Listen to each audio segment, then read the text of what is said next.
Hello, everybody, and welcome to Only Human. Today, we've got a special guest. In fact, for the next 3 episodes, I think we're going to have special guests on.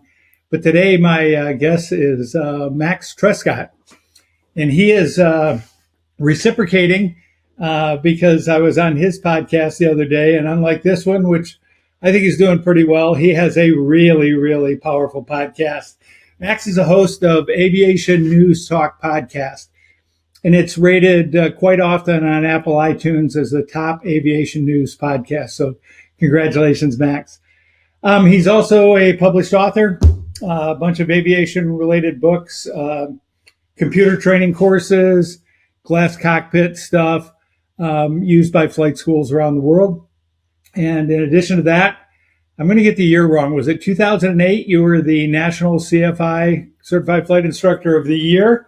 And let me tell you, there's a lot of flight instructors in America, and to be the top one in the country is really something. So in general, Max is a seasoned professional with a ton of insights on human performance, not just in aviation. So Max, welcome to Only Human. Tony, it's great to be here. And I always kind of feel like we're totally simpatico. You and I have a lot of very common interests and a lot of shared experiences in our past. Yeah, absolutely. And, we both come out of aviation. And I want to start with our new feature. And I've actually mimicked a lot of this off of watching your podcast, Max. So I want to attribute it all to you're the inspiration for all of this. But I've got we do a little news to start too. And this feature is called This Week in Safety Land. This Week in Safety Land. And I've got a couple of stories that maybe we can chat about a little bit, and then we'll get into some deeper interview questions. But pretty much, I think everybody has seen the tragic images of the helicopter. I think it was New York helicopters were operating that went down the Hudson River last year. Structural failure, it looks like. Killed not only the pilot, but 5 tourists from Spain. And with that kind of location, that kind of public attention, the investigators got on it really quick. And they apparently, the news is this week, that they went to the director of flight operations and were asking him some questions, and he took the proactive step to agree to cease operations until they could figure out what went on. And I'll tell you, having been a director of a large aviation program that had some fatal crashes in my life, I did exactly the same thing, right? It said, until we know, let's keep people safe. Well, interestingly, the plot thickens. His boss, the CEO, fired him and retracted the agreement with the FAA to stop flying. Right? To which the FAA responded and issued an emergency order of suspension. So, as I think about this, and, there's a lot of things that are out there on this accident, but as I think about it, the DO, Director of Operations, knows that a lot of different things could have caused this, right?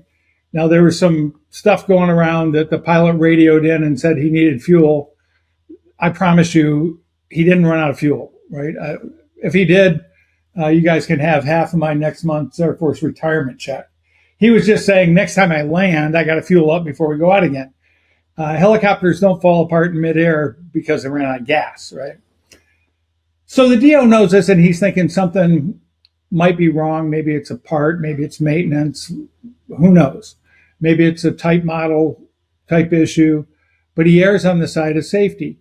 There could have been a dozen reasons why that DO agreed to stop operations. But as I think about it, there's probably only one reason that CEO fired him and ordered them back in the air. And that's the classic profit over safety. So I'll just stop right there and ask you, Max, have you been following this, and what are your thoughts on it? Sure. Yeah, you've described exactly my understanding of the situation. And I think what you're describing, it's not unique to aviation. It's a classic struggle that you find in virtually all organizations. And it's one that people who are involved in safety are painfully aware of. And that is that there's a dynamic that occurs in organizations, and it's particularly important in high risk organizations, that there's a job to be done. Let's call that the production. Stuff has to be shipped or whatever it is the organization produces, their output. And then there are people within the organization who are working to analyze any possible risk factors, try and mitigate them, put up what we call defenses or barriers to prevent accidents from happening. And usually those things are done in a way to not impede production. And yet, particularly in organizations that may be perhaps running on either thin profit margins, or which the executives are under lots of pressure to give good results for the stock market, there's a tendency for the top level management to say, nope, let's just keep producing. We don't have to worry about what these safety folks are worrying about. And so I think that's something that everybody has to be aware of in whatever organization they're in. Yeah, I mean, I couldn't agree more. It's the old dynamic tension between production and protection, right? And I've always said you can't have them pulling in cardinal opposites, right? You can't have one pulling 360, one pulling 180. They have to be sort of in the same quadrant. They're always going to diverge a little bit, right? And I could play this out a little bit, and not to jump on big corporations because I'm a Boeing person, but over the years we've watched the production side of Boeing gain executive leadership. You had to go down several layers to find an engineer in the Boeing hierarchy as they went through some of their recent challenges. So, I mean, I think we see this play out over and over again. And being a historian and a businessman, I'll go all the way back and say, I'll blame one guy, and that was Jack Welch when he wrote the book, The GE Way, right? The GE Way is maximize profitability for the shareholder, right? That's why we're here. And in a way, I can see that, but in another way, what I see is that short-term profitability, because when you lose your credibility, when you lose your reputation, how many billions has that cost Boeing? Even General Electric, you could say the same thing about. And I don't know how you recover if you're this small tourist helicopter operator in New York from this situation. Now, I do know how I've seen other organizations recover. They declare bankruptcy, they sell their helicopters, they come back under a new name, and they're back in business. So, I'd be really careful in who you fly with out there on those helicopter tours for a while until we figure this all out. Well, I got another one. This one's a little weirder. I might even like it more. So, Max, did you track the earthquake that happened in San Diego last week, a couple days ago? 5.2 magnitude earthquake struck Southern California, epicenter right down around San Diego. The coolest thing that came out of this was a video of elephants in the San Diego Zoo who, long before anybody else could feel it, perked up, stood up, got into what they call an alert circle with all the adults on the outside, facing outside, all the baby elephants in the middle. And I'm telling you, when you look at the video on this, their heads are going left and right and left and right. They have formed a protective barrier around the most vulnerable of them. And that got me to thinking, well, if you look carefully at the video, you'll see one elephant whose head's not swinging back and forth, and the one next to him reaches out and taps him with his trunk. Says, hey, put your head on a swivel, man. I just thought it was so cool because, they have an innate protective posture, and they're extremely intelligent animals, as we all know. And I think, that heightened awareness, we might say in aviation, they had great situational awareness, right? Something's going on. We're not sure what it is. Put the big dogs out on the line, get the small, most vulnerable inside, and let's see what we can do to protect them. And I just think that that is a great metaphor for aviation, where we see organizations a lot of times that are going through a lot of change, right? And in fact, I'm going out to visit one here next week. And, they're really super concerned about how it's going to affect their organizational culture. And I plan on actually using this metaphor where are your stalwarts, right? Where are your mentors? Where are the people that have been through some other changes that have happened in the past? Get those guys out there. Let them know that they're at the forefront to keep their heads on a swivel, and that you can report anything back into the system and let us know if there's emerging risks. So that might be another weird one to comment on, but I'll toss it over to you, see what your thoughts are on that one. Sure. Well, it kind of reminds me of my first career. I spent 25 years working for Hewlett Packard, and I was always flying for fun on the side. And after I left the company, or I should say, after they laid me off after 25 years, I'd been teaching flying on the side for a couple of years. So aviation became my second career. But HP pioneered, I think, the concept of the open door policy. Now, different companies would call it different kinds of things. But what we learned early on was that if there were an issue that we uncovered and we didn't feel that our next level of management was, paying proper attention to it, we were encouraged to go higher up in the organization and let people know, hey, there's an issue. And I think those kinds of cultures that, have an open door type policy that's open to hearing things from the grassroots where the business really happens. As you move higher up in the organization, it's really tough to know what's happening down on the shop floor. And so I think it's important to have a conduit from the frontline workers up to an additional level of management, not just their supervisors, but people higher up who can kind of take the big picture in and go, oh, yeah, this actually might be an issue we should be thinking about. Yeah, this is where my lateral thinking cap comes on, and you're going to think this is a weird one, but it reminds me. There's a book I read called Among Whales, Whales, and it's written by maybe the smartest man in the world that studies whales. I think his name's Roger Payne.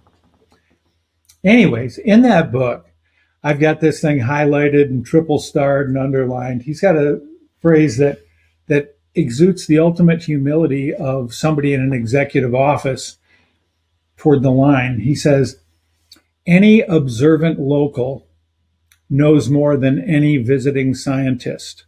Always, no exceptions. Right? How cool is that? So I did a Tony corollary that said, any observant line worker knows more than any visiting manager. Always, no exceptions. So that idea that Hewlett Packard had of saying, not only do we have an open door policy, but we want you to use it. I think to pull this all the way back in, man, that's how you circle the elephants around the young when things start to change. Well, okay, that's it for our safety news of the week, I guess. Hey, listen, so you said aviation's your second career. We heard how it started, but how do you go from there to having the world's leading aviation podcast, being certified flight instructor nationally of the year, and having the kind of impact you have now? Kind of give us a little flow of how all that happened to you. Sure. And I think I'd start off by saying that I think anyone who's got a passion of some kind that they want to share, having a podcast is absolutely the right way to go. I'm doing that. You're doing that. I've been passionate about aviation safety for a long time, but I think it really crystallized when a good friend of mine passed away. I was very active when I was at HP in a group called Los Médicos Voladores, which I can't pronounce correctly, but it means flying doctors. And we would fly GA aircraft, 4 and 6 place aircraft, down to Mexico to take doctors and dentists and optometrists to underserved areas. And for me, it was, it was very meaningful. I felt that I was kind of giving back and helping in all kinds of ways. And a good friend of mine, Dr. Marv Weinreb, was 73. Guy was a real mensch. He was just the most selfless individual I'd ever met. And unfortunately, he made a mistake when they were flying down there, and it killed everybody in the airplane, so himself and 5 other people. And I was on the scene of the accident within 45 minutes. And it was just, it's a terrible thing to visit an accident. And I ended up going to 4 funerals that week, which was tough because I knew 4 of those 6 people. But I think that kind of set me on the road to trying to make a difference in aviation safety. I just really struck as I study accidents that there are so many different accidents that occur that are avoidable, inherently avoidable, if a pilot only knew some little critical, piece of information. And so my goal really has been to help save some lives, try and disseminate information to pilots that can be of help to them. So my philosophy when I put out the podcast is really to make each episode just so rich in information that anyone from, student pilot to expert airline pilot or military pilot can find at least one little nugget in there where they can walk away and go, oh, there's something I didn't know, or there's something I should have remembered. I'll try and remember more in the future. There's something I can act upon. And so my focus really is trying to make a meaningful difference in pilots' lives and just share the stuff that I learn every day when I'm out there as a flight instructor. I started 10 years ago as a co-host of another podcast, the Airplane Geeks podcast, which had been running probably 8 years prior to that. It's one of the longest running shows in aviation podcast. But I found that I didn't have enough time on that show to talk about the things that I wanted to talk about. So 2 years later, I started Aviation News Talk, and it's focused strictly on general aviation, which is not the military. It's not the airliners, though we sometimes talk about those things when there's a lesson that can be learned, from them. So that's kind of where my passion came from and what I try to do, just make an impact on other people's lives.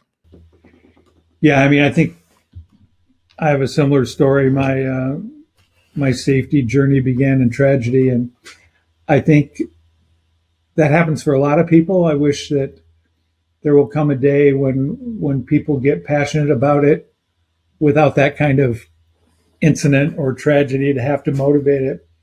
One of the things that has always struck me about safety is it's boring, right? It's not cool. Like, I grew up in the Air Force, right? And if you got named a safety officer, it meant you had the last incident, or you were somehow physically not able to fly for a while, right?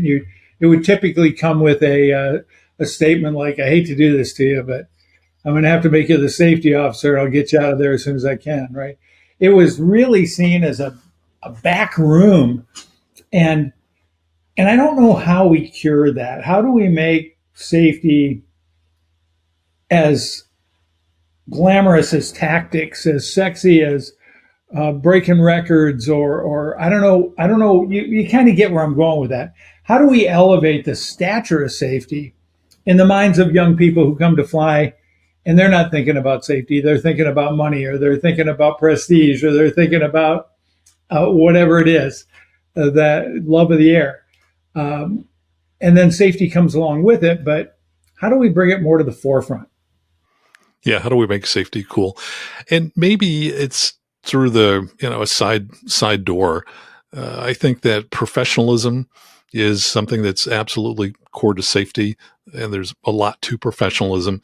But essentially, I think doing your job well is kind of cool. And I think if we can inspire people to be the absolute best they can be at their particular job, then safety gets dragged along with that automatically, because you can't be the best at your job as a pilot or any other job, whether it's a nuclear control plant operator or any other high risk type of operation. You want to be the absolute best that you can be in your field. You want to take pride in being expert. You want to take pride in knowing all the little details, or being curious to find out all the little details. And I think if people kind of embrace the concept of professionalism and being the absolute best person they can be, in their particular job and probably also in other aspects of their life, that's probably going to drag safety along with that. So I love that. And two things come to mind as you were talking. Um, the first one is, we've got Maslow's hierarchy of needs, right? And right at the bottom of it says survival. Maybe we need a professional pilot's hierarchy of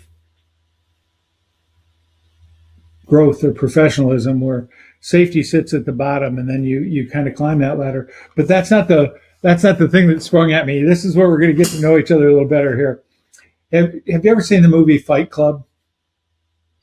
Okay, so Fight Club was a movie with Brad Pitt and I think Edward Norton back, I don't know, 15 years ago, 20 years ago. I don't know, it was a long time ago, but it's a cult classic.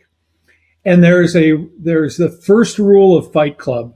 Fight Club basically is this group where a bunch of down on their luck guys meet in a back alley and beat the crap out of each other for entertainment, no money. It's like UFC before UFC.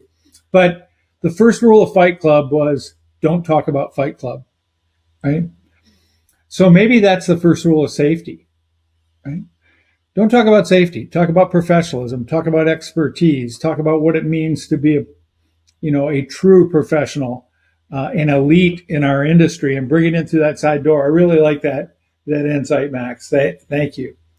I'll ask you another question or two here about safety, and then maybe we can move on to some other things. But it seems to me, at least, I get probably the same newsletters that you get. Seems like we're seeing more and more and more incidents and accidents, certainly more of them getting reported. And I know a lot of the general aviation ones I never hear about, but you probably hear more about. Is that true, or is the media just seeing more of it? And if it is true, what can be done about it? Yeah. So I think let's divide it into two different categories here. Let's talk about airliner safety, which is probably what most people are, most concerned about. You are much more likely to die in the car driving to the airport than you are on an airliner. You are much more likely to die in your own home than you are on an airliner. So I think what hasn't really changed is that airliner type aviation is the safest vehicular, transportation mode in the world, shy of cable cars, which I think, trams, I think have a slightly better record. But, most of us don't take trams up the ski slopes to work. So if you're flying in the airlines, you are absolutely safe. Now, if you're in a general aviation airplane, so not flying in the military, not flying in the airlines, everything else is general aviation. There, it's a very different world. And there we still have lots of accidents. And that's what I focus on most of the time in Aviation News Talk, is about these kinds of accidents. To me, it feels like there are more of these kinds of accidents. And I'll tell you why. I keep seeing all kinds of business jet excursions. Just to give you a wild example, Honda Jet, which makes a business jet, seats, I don't know, 7, 8 people, something like that. And there are probably no more than 400 of them in the fleet. 3 of them in a 6-day period in different parts of the world went off the runway. And you just kind of look at that and go, wow, that's a lot of runway excursions for. That's a trend. Yeah, exactly. And in general, the biggest problem for business jets is people running off the end of the runway or running off the side of the runway. To me, that looks like it's getting worse. And yet there's a story in USA Today, the newspaper, which you can also find online. And it's coincidence that I ran across this morning before we talk, but it says overall accidents are down, and they, pull out the numbers for the NTSB, and they show you, each month this year compared to last year. Now, what they're talking about is total accidents. Total accidents doesn't tell the whole story, because what we really care about is, safety professionals is, what is the accident rate? And that's usually characterized in terms of accidents per 100,000 hours flown. So we know that the total number of accidents is down, even though it doesn't seem like that. What we don't know is the rate down? And to calculate that, we need to know how many hours are being flown. The FAA does surveys to come up with those numbers, but they're always at least a year or more behind. So Yeah, it's possible the media is just giving accidents, more coverage. But yeah, to me, it feels like there's still a ton of accidents out there in the GA world. Yeah, I agree with you, and I think there's a lot of factors going on, and certainly you're right that aviation is, especially commercial aviation, Part 121, the safest mode of transportation in the world. I did read somewhere that high-speed trains were right up there, but there's not very many of them. Here's the point I always like to make when somebody says that, though. We didn't get to be that safe by resting on our laurels because we were that safe, right? We got to be that safe because people looked under every rock, right? And decided what needed to be trained and what we could turn over to automation. All of those issues continue on right now. And, as I'm a historian, so every historian thinks he's a futurist. And so as I look into the future, I try to figure out, what's going to be the next trend. You know, 15 years ago, it was pretty easy to see that the aviation community, professional aviation community, was very top heavy for a variety of reasons. They changed the age out of the fight from 60 to 65. Um, we had all the furloughs in 2008 and the fuel crisis and COVID and all that. All the young people went away, all the old people stayed. And all of a sudden, we have this huge delta, and we're flooding it with young millennials and now Gen Zers. And so that was easy to see that was going to be some challenges, and we've seen those challenges manifest themselves. Um, I always like to say the only time you get a bad pilot is when you need one really bad. Right? And right now we need them really bad. And I'm not saying that we're getting inferior people, but I'm saying we need to realize that standards are standards and they need to be met. But looking into the future now, I'm not so sure where the big challenges are tomorrow are going to be. So I wanted to ask you that question. What are the safety issues, the big challenges of tomorrow that we have to solve? Yeah, and I just want to mention real briefly two of the highest profile accidents: the midair collision over the Hudson River and the crash in Toronto with the Delta jet that rolled over on its side and ended up upside down.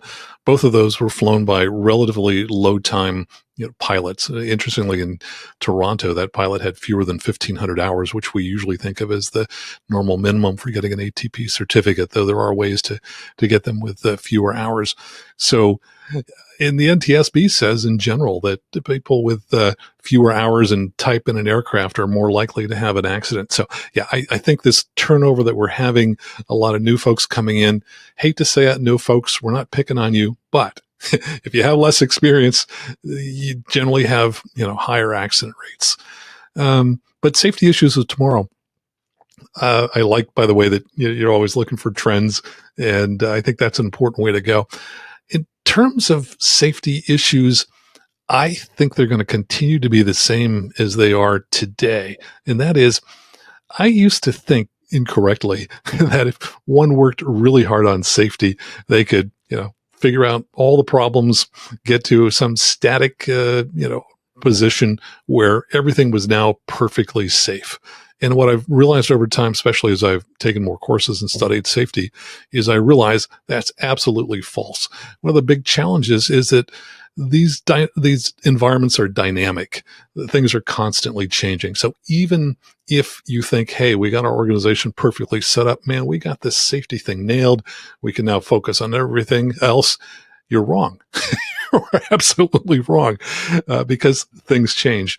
One of the big precursors of accidents is a change in the process or a change in the organization, which is why some organizations will do safety analysis of proposed changes before they're implemented to just try and figure out what are the pitfalls in this seemingly minor change. Oh, well, it might lead to something else. And so we can see a lot of accidents where when you trace back, you look at it and go, oh, look at this change that happened, 10 days before, either in the environment or the processes of the personnel or, something like that. I actually pulled up this quote. I use this in a article that I wrote for Flying Magazine. I've started writing a monthly column for Flying, and I was quoting safety expert Todd Conklin, who comes out of the nuclear power industry, and he has a book called Pre-Accident Investigations. And he said that aviation accidents are the unexpected combination of normal aviation variability. So I think it's pretty easy for us to say, wow, the airlines, they're perfectly safe now. If we keep thinking that, we're going to be in trouble because things are constantly changing, which is why safety professionals will always have a job. Yeah, I agree with you. I think, we've seen the mishap rates go down, but the percentage of mishaps by human error remain somewhere between 70% in 121 operations, and I've seen as high as 85% in general aviation.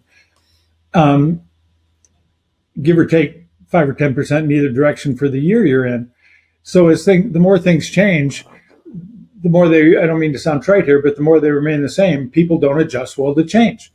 And so we're going to, maybe be able to automate more and more things. I think, there's a lot of discussion right now how artificial intelligence is going to change things. And I think there's some huge potential there. I'm a big AI fan, but I'm mindful that as we increase efficiencies, right, through things like artificial intelligence, I'll use a case study of anti-skid brakes. When ABS, anti-skid brake systems, came out, everybody thought rear-end collisions were going to go away. Right? What happened was people just drove closer to the bumper and faster, right? It became an efficiency tool, not a safety tool. And I think when you're going to be able to get your training just in time, just enough, tailored to what you know and who you are and all of that, that's going to be great for efficiency. But it's not going to really tackle the core problems that you were talking about there. And I have this nightmare vision, or maybe it's a heavenly vision, I don't know, of Starlink suddenly becoming the air traffic controllers of the world, right? And if Sean Duffy went to Elon Musk tomorrow and said, "Do you think you could program a Starlink constellation that would, automate air traffic control all the way down to when they're parked in the chocks?" Elon would say, "Give me a year," and he'd go after that, right? And you know what the industry would do? They'd move planes so close together that they could make more money with it. So I think at the end of the day, my view of the future is that we're going to see some incredible breakthroughs in technologies and training and composite materials and all these wonderful things, but they're not going to dramatically improve the safety because we're going to take advantage of them. Back to that thing we started with, right? Protection versus production. They'll be used as, we can cram more airplanes together, or we can qualify an aviator with less time. When I went through Air Force pilot training, I got about 200 hours of flight time, right? My son got a little bit, maybe 75% of that. And now when he went into the C-17 world, and even now flying MD-11s for UPS, they hardly ever get into the airplane until it's check ride. It's all simulation. And the instruction and the scenarios are now all computer generated and modeled. So, I think you're exactly right. People don't handle that kind of change very well. And as long as it's a human at the operator end of it, we're going to continue to see those kinds of mistakes, which should keep our podcast going, right? I think what you're talking about is human nature, by the way. I think it's absolutely human nature for us to, hey, now we got airbags, so now we can go a little faster because they're going to protect me if I have an accident. So yes, that part of human nature, I don't ever see change. It's great to have the efficiencies. People are just going to try and use them to get a little bit more work done in the day, drive a little faster, and safety is not going to change that much. So yeah, big issue. It's interesting you mentioned that. My wife just bought a Land Rover Defender, and for the first time in my life, I'm in a car with more airbags than cylinders. But it makes you feel safe, right? Absolutely. That's good. So, and we're coming down the home stretch here, Max. We usually try to wrap this up after a half hour or so, and I think we could probably talk for the rest of the day. But Looking back, looking forward, what do you see as the characteristics of a great aviator? Wow. So several things. Judgment. I always say that a monkey how to fly, but that it's the judgment that really makes the pilot. And so I think if you talk about the 80% of human error in aviation, a lot of that is just poor judgment. And so, yeah, sound judgment, I think, all the time is important. Curiosity. I think a great aviator is constantly learning because, as we talked about, they're always, it's a dynamic environment. And we always get surprises, whether it's the weather or whether the automation doesn't work the way we thought it was going to be work. So, I think it's important for people to be curious and to, seek out, knowledge, discipline, and consistency. I heard someone say once that the best pilots are boring. I remember taking a teenager for a flight for a coworker, and I said, "How'd you like it?" He goes, "Well, it was kind of boring." And I thought, I did my job. So, yeah, not that the flights aren't fun, but I think good pilots who are very disciplined about following procedures, kind of make it look easy, but they're doing that by following the processes all the time. You mentioned situational awareness. I think that is critical. I'm constantly, when I'm flying, building a three-dimensional map of all the airplanes in the sky around me. And I'm also thinking about what the controller is trying to accomplish, because he may say something, and 95% of the time, I know why he's told somebody to do something. Oh, he's trying to accomplish, this. So I think that kind of awareness that goes beyond just where am I and what have I been told to do, but kind of being fully aware of the entire environment all around you and what all the other airplanes are trying to do and what the controller is trying to do. That's important. And then the last one, this is the hardest one, I think, for accomplished pilots, and that's humility. you know, Aviation just doesn't tolerate arrogance for very long. I think we need a willingness to admit our mistakes, learn from those mistakes, learn from others, and just don't assume that any of us are invincible, because the sky has just an incredible way of humbling us when overconfident. So I think that's kind of the formula for a good pilot. Yeah, I love those, and I'll come back to one particular one I love the most. But I'm mindful of this idea of humility because we see it so often, and it's not just in pilots, it's in doctors, it's in firefighters, it's in uh, light infantry operations, all these things that we deal with here in high risk industries.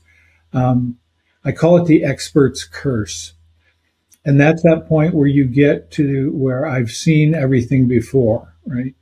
And you begin to pattern match when it's not appropriate, right? There's a great book out there called Sources of Power by Gary Klein. He was an Army psychiatrist, psychologist, and he talks about how experts learn to feel things, kind of like those elephants must have felt the first tremor out there in San Diego, and how they make good decisions based on that. But he never explored the dark side of that. And that is how, when those patterns don't match, it can lead you into places where I don't care how many hours you have, you're a novice now because you just put yourself in a situation you've never been in before. But I want to go back to one of the attributes you said that I haven't really heard a lot of other people talk about, and I just love, and that's curiosity. Because in a world that we operate in aviation, fly from point A to point B, follow the procedures, make sure you get the right fuel, fill out your logbook. It's boring, right? What's there to be curious about? And I think what you're hinting at is that we're always curious about that next level of performance that we can make, right? We're curious about why we missed something on that flight, or we're curious about how someone else does it, and that sounded so much better, and that radio call was so much more well timed than the one I made where I stepped on another guy. That kind of thing where you're constantly investigating will take you, in my humble opinion, well above the bar of mere compliance into levels of professionalism that only those that are curious can know. So I hadn't really thought about it that way, but But I appreciate that. Curiosity, that's on my list now for sure. Well, Max, we're kind of running down the home stretch here, but I want to give the last word to you. Anything else you'd like to offer to our audience out here of people that are trying to close the gap between who they are and who they might be? Well, and that's exactly what I want to say. We've talked about aviation as a metaphor for human performance, and yet virtually everything we've talked about, I think, applies to many other aspects of life, and it applies to many different industries.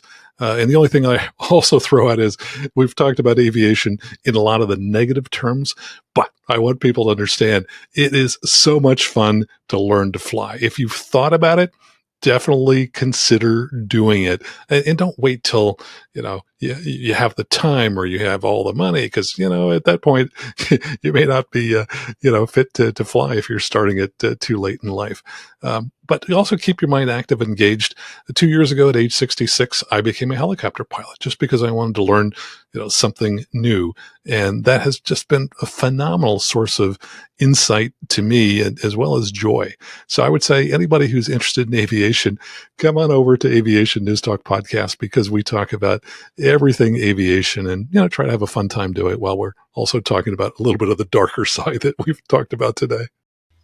Yeah, and I agree with you there, man. If you're out there and you're thinking about, well, how much would it cost me to get a pilot's license and all that stuff? It's kind of like golf. If you ever get into it, it's going to cost you a lot of money, or buying boats, or back in my day, stereo equipment. Go take that dollar ride at your local airport. Go up with a flight instructor, see what it's all about. If it bites you, you're going to realign your priorities. It may take you longer than others. There's a lot of relatively inexpensive ways to learn to fly out there, and it changes the whole world. What did Saint Exupéry say? Once you have gone aloft, you'll never see the world the same as people who have not. So, well, Max, thanks so much for joining us today. It's been a great discussion, and we're going to wrap this thing up. We come out every Tuesday at 9 o'clock Eastern Daylight Time now. We're going to have a continuing series of guests. We're going to talk about a lot of different things coming up with some CEOs of space companies and people that are down in the thick of it in business aviation, people that maybe even we're going to talk to somebody who invented a flying car, and a lot of more interesting things. But I don't think we'll ever have a wiser or more insightful guest than we had here today. So thanks, Max. I appreciate it. For all of you out there, keep doing what you're doing, getting better every day with the resources at hand, and we'll see you soon.